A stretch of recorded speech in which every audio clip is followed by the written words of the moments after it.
Get low when the whistle go. Now we talk. The world consumes over 200 billion aluminum cans each year. The thing is, these cans can provide good raw material for those who are kinda thrifty or creative. You can seriously find something clever to do with every part of the aluminum can. So next time you're finishing off that soda, save the can and think about these hacks. Do you have an art piece that you'd love to hang but it seems impossible without the necessary accessories? Create a makeshift hook with a pop tab in less than 1 minute. Carefully remove the tab from the soda can by holding it up and bending it down. Just choose a central spot on the back to place the tab. You can screw directly into the back and anchor with the bottom hole of the tab, or just slowly drill the screw through the tab into the back. Now you can anchor that artwork over the top hole of the tab using a nail, screw, or thumbtack. If you're in a bind and you don't have a vegetable peeler, well, hey, we have a solution for you using the top of a soda can, which is surprisingly stronger than the rest of it. Start by carefully cutting out the top portion of the can with either a can opener or a sharp tool. Now just remove both tabs by bending them back and forth until they release. Bend the aluminum a bit to make it a little bit more friendly for your hands, and then bend the part of the lid where you'd normally drink from as well. Now you can easily peel fruit and vegetables or anything else that needs a quick peeling. This trick is especially handy when you're out camping and you don't have a dedicated vegetable peeler. You don't need a popcorn maker or microwave to make popcorn.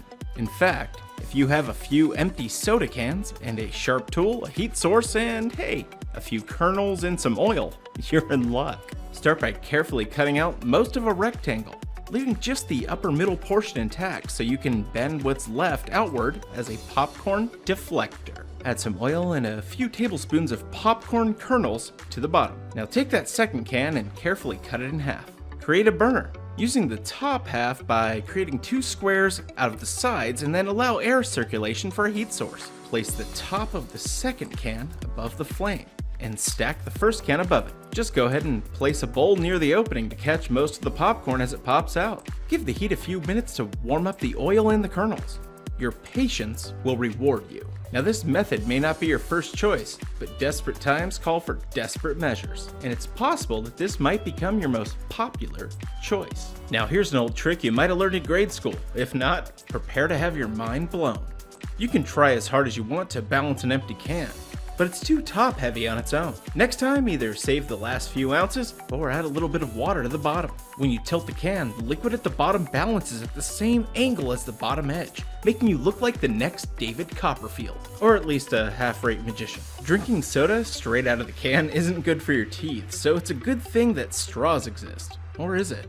There's a method behind the madness. After you crack open your soda, avoid getting your straw stuck up in your nostril by spinning the tab around over the open hole. It's actually meant to hold your straw in place, so sip on that one. If you recycle cans or save them for the scrapyard and would like to conserve space quick and easy, build yourself a can crusher. Now there's some really elaborate ways to go about this, but the basic one will get the job done. All you need are 2 equal sized pieces of 2x4. We cut ours to 16 inches each, or roughly 40 centimeters. Other than lumber, you'll need a handle, 2 strap hinges, some screws, 2 mending plates, 2 jar lids, and some tools. I know that sounds like a lot, bear with me. First, line up the 2 strap hinges side by side and evenly apart, and then fasten them with screws. Then grab 2 jar lids that are roughly the same in size. Now their diameter only needs to be large enough to fit the base of the can in. Pick a spot near the opposite ends of the hinges and drill in the lids with 1 screw and washer each. They really don't even have to line up perfectly to function, but we do want our lids to overlap, so we mark some spots before drilling.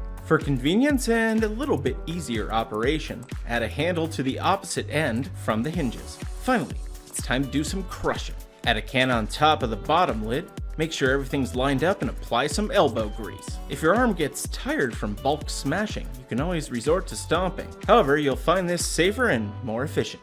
There's countless ways to upcycle aluminum cans. With over 6,700 cans used every second worldwide, you have plenty to choose from. Let us know your favorite uses in the comments. And as always, thanks for watching, and we'll see you next time.